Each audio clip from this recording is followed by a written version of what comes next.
Please like and hit that notification bell. Thanks, guys.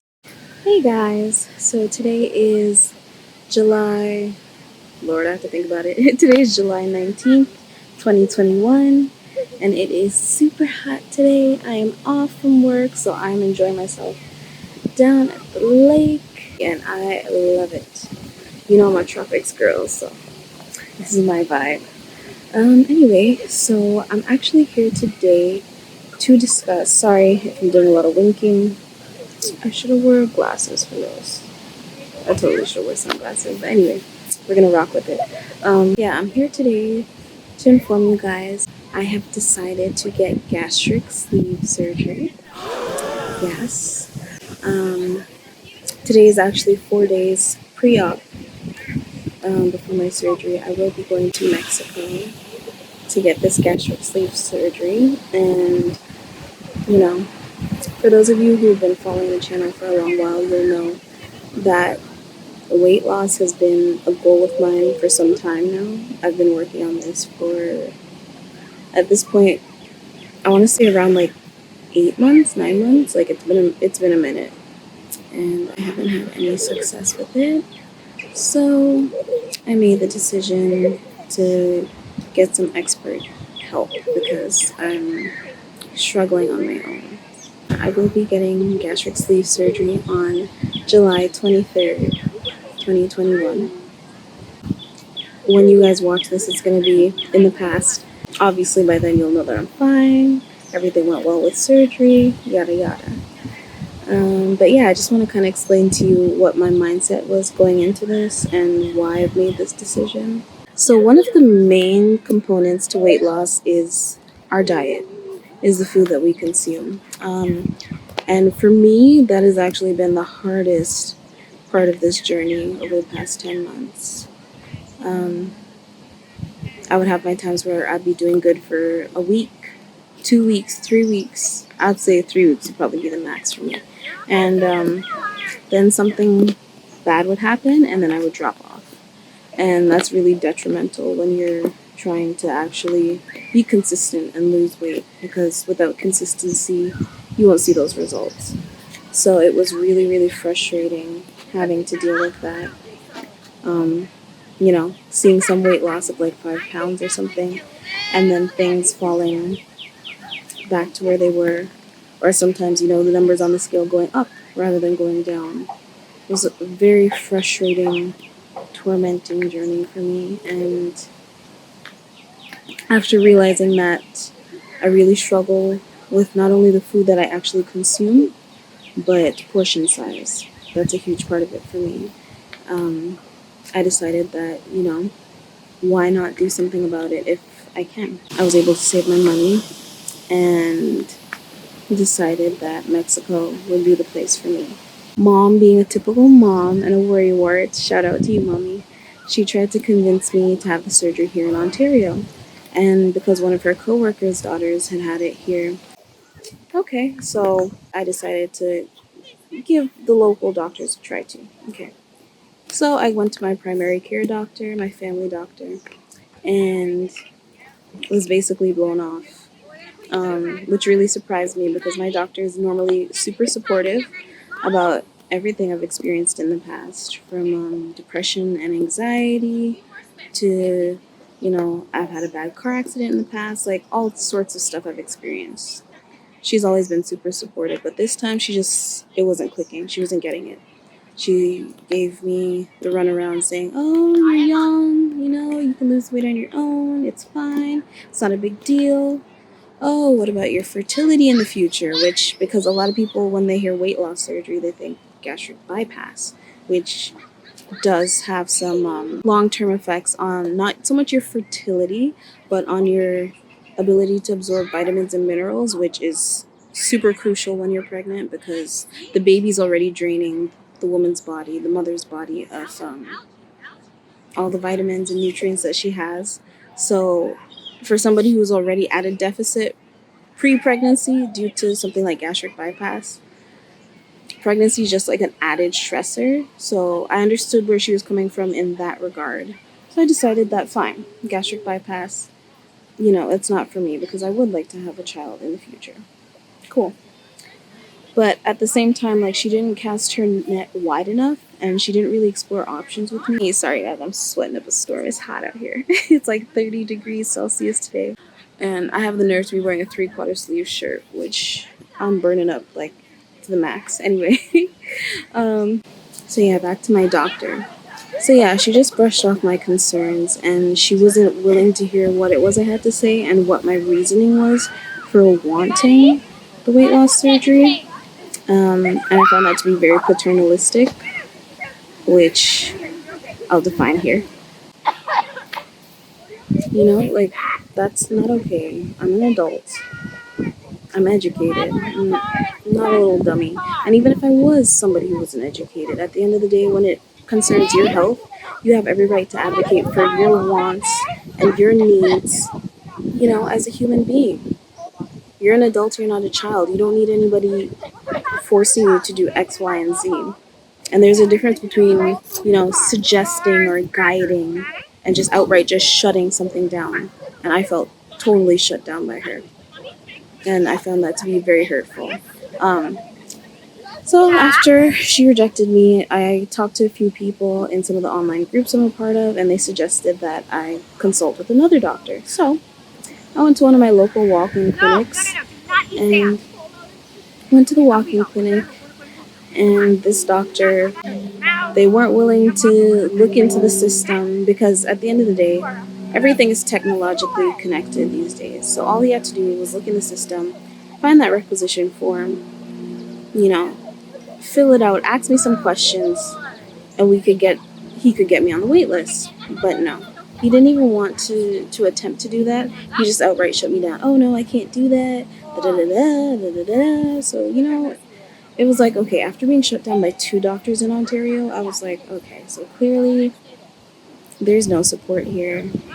I'm not making any progress, and time is going by, and I'm just continuing to either gain more weight or stay at this static place where I feel unhealthy, unhappy, uncomfortable, and I just got sick and tired of it.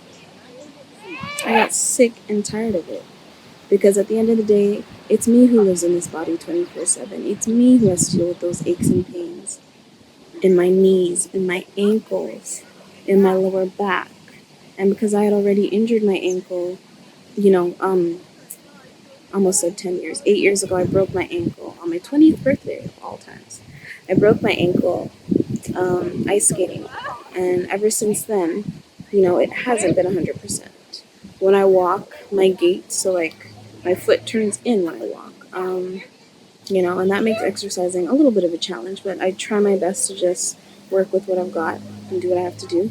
But since I have gained this extra weight, it's just been that extra burden that I've had to deal with. And it's just very, very difficult. And it's like they really couldn't understand what I was saying. And I think for people who have never really struggled with their weight, it's really a foreign concept. Like, if you don't know, you don't know. If you've never been overweight or you're not closely related to somebody who's overweight, you probably just see fat people as just being lazy. Oh, you have no self-control. Oh, this, oh, that, yada, yada. And I've put that time and effort and discipline into other factors, other things in my life. And I've actually put it into weight loss in the past. Here you can see me in summer of 2018 when I lost weight for my graduation from university. I wanted to make sure I looked dang good in my pics, okay? Because those pictures last a lifetime. I lost about 40 pounds over a period of like 4 or 5 months.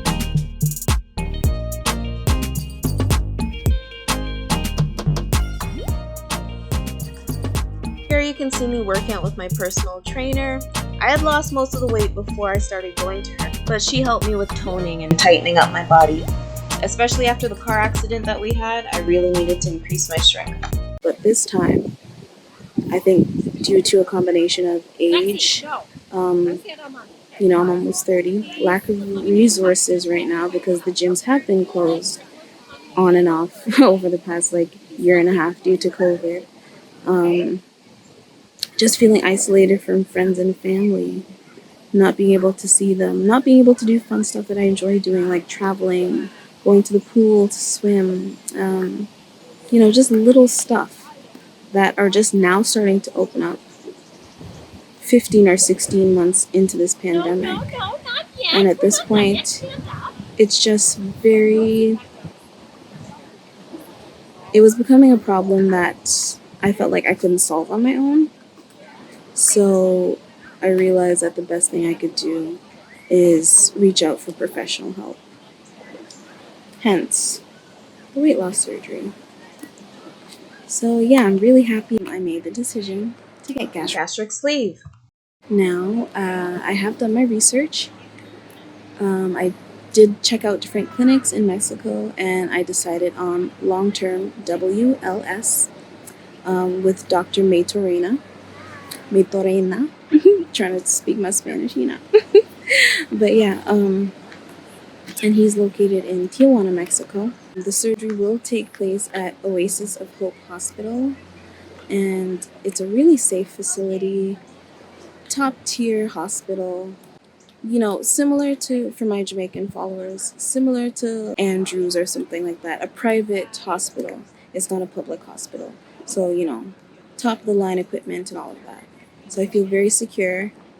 I've looked at a lot of his client pictures and stories on Instagram, on YouTube, and I trust him.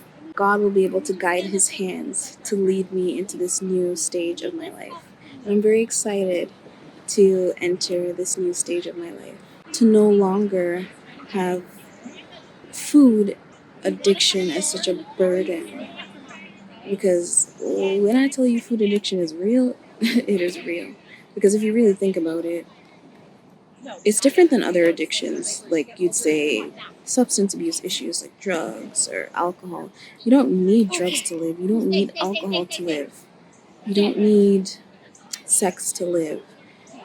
So those are often typical things that people are addicted to: shopping, those sorts of things, right? Okay, but with food is a essential need for human beings. Like it's primary. We need food to survive. So it's not as if it's one of those things that you can kind of just like toss in the corner and just, oh, whatever. Like, no, it's something that needs to be addressed, and I'm addressing it now. For the past month, I have been talking to a nutritionist or a dietitian, and she's been guiding me, really supporting me in this avenue, trying to change my mindset and the way that I view food leading up to surgery. And I will continue seeing her after the procedure as well. And it just really surprises me, the kind of stereotypes and stuff that I had attached to food. For instance, one thing that I learned is that carbs are not bad. Carbs are an essential and necessary part of our diets as human beings. And there's nothing wrong with eating carbs in moderation. But I had this idea that, okay, no carb or low carb, that's the way to be. You're not supposed to have carbs, you're not supposed to have sugar, it's all bad for you, da da da da. But it turns out it's not so.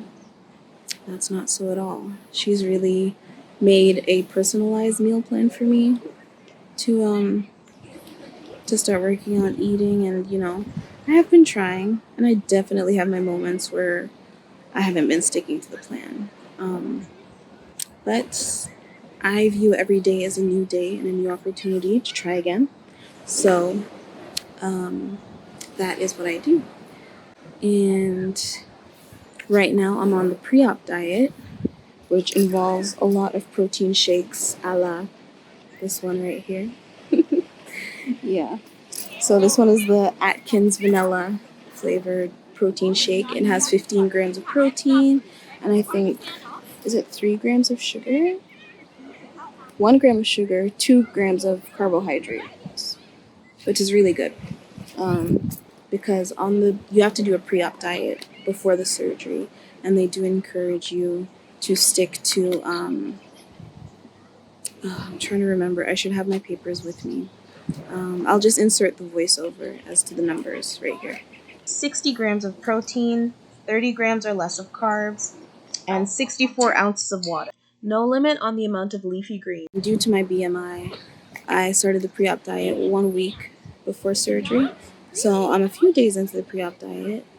And it has been challenging at times because it's just like when I did keto earlier this year, where, I miss having my strawberry and banana smoothies, especially in the summertime, awesome.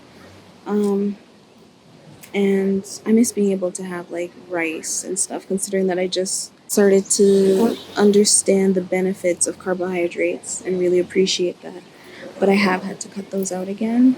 But it's a temporary thing, and I realize that this is for the betterment of my health and my future, so I'm doing it. So yeah, you have to do the pre-op diet so that your liver can detox and shrink in size, so that when they're actually doing the operation and cutting your stomach, they don't accidentally cut the liver and cause any kind of damage or bleeding.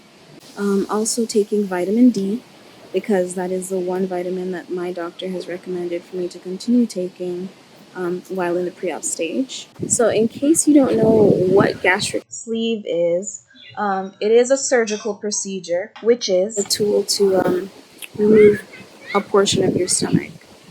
Usually they're removing anywhere from 60 to 80% of your stomach. So it leaves you with a small little pouch that is pretty like oblong in shape. It's kind of cylinder, if you will. Essentially, because your stomach is smaller, you're not able to consume as much food as you used to, and that leads to weight loss. Also, due to the fact that you do have that cut and like the stomach is healing, the stitches and all that, after the operation, I think with my operation, because I also have what's called a hiatal hernia for the first 15 days after surgery, I'm gonna have to stay on a clear liquid diet. So of course, if you're just drinking clear liquids and not eating any food, then you're gonna lose weight. And if any food gets in between like the stitches, it can create an abscess, which can lead to dire circumstances. Like people die from that. So no doubt about it, I'm gonna be really, really, really careful about what I'm consuming. At that stage, you're not allowed to have stuff like yogurt or protein shakes or anything like that. That would be considered stage 2. So stage 1, clear liquids, stage 2, full liquids, and then so on and so forth. And I will take you guys along for the journey so that you get to see it for yourself. And it's going to be really awesome. And I'm just really excited to share this with you guys. Now, unfortunately, due to mom's work schedule, she's not able to accompany me on the trip, which makes me so sad. I really, really wish mommy could come with me. We always do things together, especially these major things, but like, she's my bestie, and I really wish that she could be there to support me during this, but I understand it's life. We have bills to pay. She has to stay and work, so it is what it is. So I will be going on this journey alone, but there are other women who are getting surgery the same day. So I will be, I've been in contact with some of them, and we might do the whole surgery buddy thing. We'll see. I don't know yet. But, yeah, we'll see how that goes. So today, I actually got my hair done. I got it all braided up so I don't have to worry about it on the trip. And I'm going to be going for my PCR test. And, oh my gosh, you guys, it's so expensive. The PCR test alone is $225, including tax. And this is a PCR test to travel, the COVID swab. So I will be going for that PCR test in about 1 hour. So yeah, I'm just going to enjoy my afternoon on the beach. And later when I get home, I will share my crazy ass itinerary with you guys, where I go into detail about the different cities I'm gonna have to stop in on my journey to Mexico. Okay, it's bananas. So yeah, at this point, I feel prepared, and I'm just on that countdown. I'm just like waiting for the time to come, and I'm super excited. So yeah, talk to you guys in a bit.